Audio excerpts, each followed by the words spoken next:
locate adults in specific markets with specific buying propensities, locate them on our network of partner sites, and serve them an ad. So we can compliantly define who we want to talk to and then reach them with an ad, track engagement, and essentially offer just basic programmatic advertising in a scaled and safe environment for cannabis advertisers. From MJBulls Media, it's the Raising Cannabis Capital Show.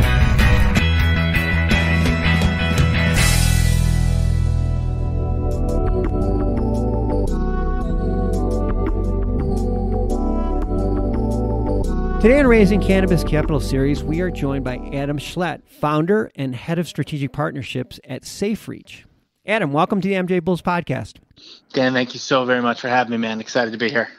I'm excited to have you too, because most of our listeners know enough about the cannabis industry and know how difficult it is to advertise.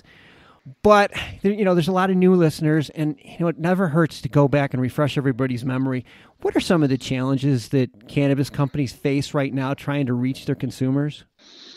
I think the lack of a scalable and sustainable kind of paid media universe. You can't go to the Facebook, you can't go to Instagram, which is owned by Facebook, you can't go to Google. And even in instances where you're building organic audiences, there's no guarantee that audience will be available tomorrow due to their propensity to shut down accounts without reasoning. So SafeReach was born out of kind of a practical application of data and an interest to be in the cannabis space and an interest in kind of combining those to make a solution that will help kind of fill a void that exists today. Oh, it's a huge void, and we'll talk a little bit about SafeReach, and you take a little different angle than some of the other people that we've had on the shows, and it's fascinating how you've figured out how to skin this cat. Tell our listeners exactly what you do and how you do it.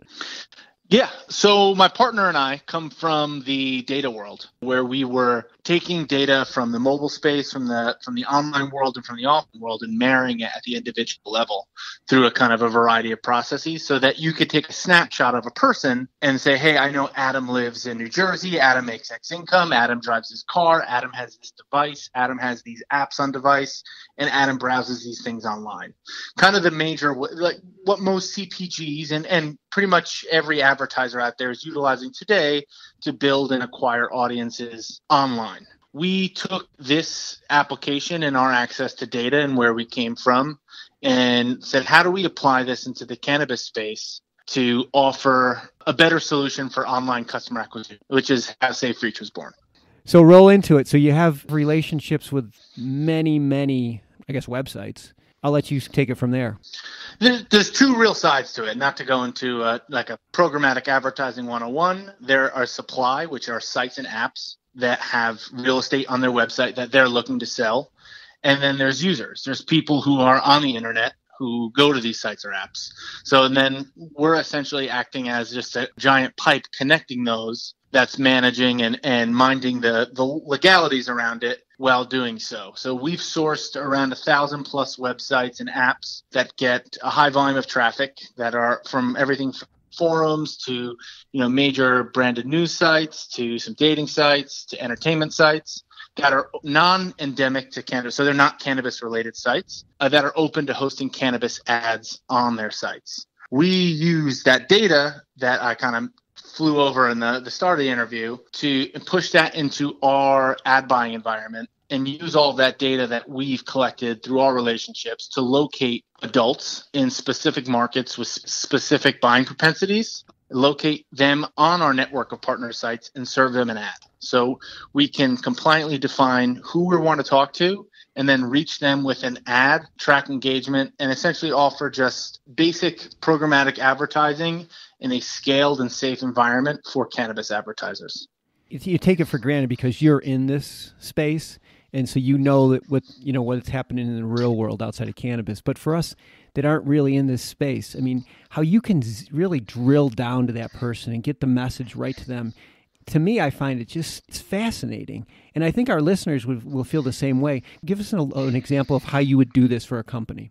Perfect example. I've seen a ton of articles in the last few weeks where it said baby boomers are the biggest demographic purchasing cannabis, or the growth demographic, right? Mm-hmm. Someone who is 25 years old and is an avid consumer is quite a bit different than my mom, who is 60 and hasn't done anything with cannabis since she was in college, but is curious and wants to learn more about the different products that are out there and where to go find them, right? Mm-hmm. So that message and that strategy to get both of those people into the store to essentially complete the same transaction are very different. So how we use data is to create buckets of audiences that are aligned with whatever the advertiser goal is. And let's say it's a major vape pen manufacturer. Someone who's dealing with chronic pain for like CBD or like a low dose THC thing may want a different message than someone who's just like smoking every single day and buys every week. Understanding the nuance of the segmentation and then being able to reach those people with the right message and then track that engagement at the audience level as it pertains to whatever the campaign goal is really what we want to be able to help define and execute with cannabis brands, agencies, advertisers, et cetera. Because what we're hearing is that doesn't really exist today. And as these brands grow and competition increases, which will inevitably happen, they're going to want to understand what's the cost to acquire a customer. How are we acquiring customers? What demographics are growing? What message resonates with each group? How are we marketing these products? So let me see if I can capsulize what you just said. My mom went on to Southwest Airlines website. A different ad would pop up than if my son went on to Southwest Airlines website. 100%. And let's say your son is not 21, he would not get that ad because we know who is 21 and we know your mom is of age and in that market. Southwest is not in our network of sites. Would love them if anyone from Southwest is listening, but yes, that's the right idea.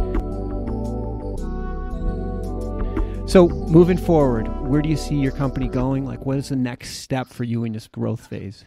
We're familiar with a few of our competitors who have a mixed bag of reviews. So I think the next 3 months, as we just launched last week with our live product, we've been working on this for about 8 or 9 months now. And as a passionate advocate for adult responsible use, have been kind of keeping a pulse on when it was the right time to get involved with what we know how to do. I think over the next 3 months, we're going to be focused on just all organic growth. We work with a lot of agencies and some brands direct. I think it's no secret that the mass market, away from the actual cannabis industry, no one's trying to get involved.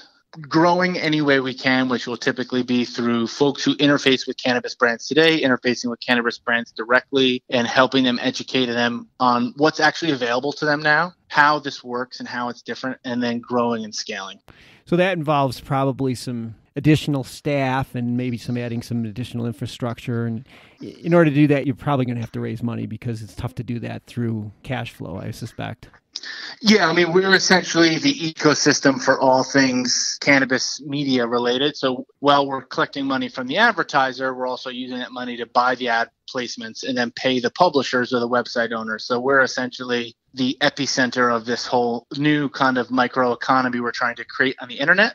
We definitely are going to need to propel growth. We'd like to maintain control as much as possible. The big thing for us is what we've discussed is who's going to help us grow through their network of partnerships or brands, not necessarily cannabis brands, but who's going to help us get our product into the most agencies or brands that can actually leverage it and utilize it correctly. Those are the people we're really looking to partner with. Yeah, so in addition to the financial injection, you also need those warm introductions and those strategic partnerships that are only available through some other organizations that already have some of these people that you're looking to partner with. If you're raising capital, what exactly are you looking for, and what's the opportunity for investors? Well, candidly, we're East Coast based, so we're probably going to need to move out to the West Coast.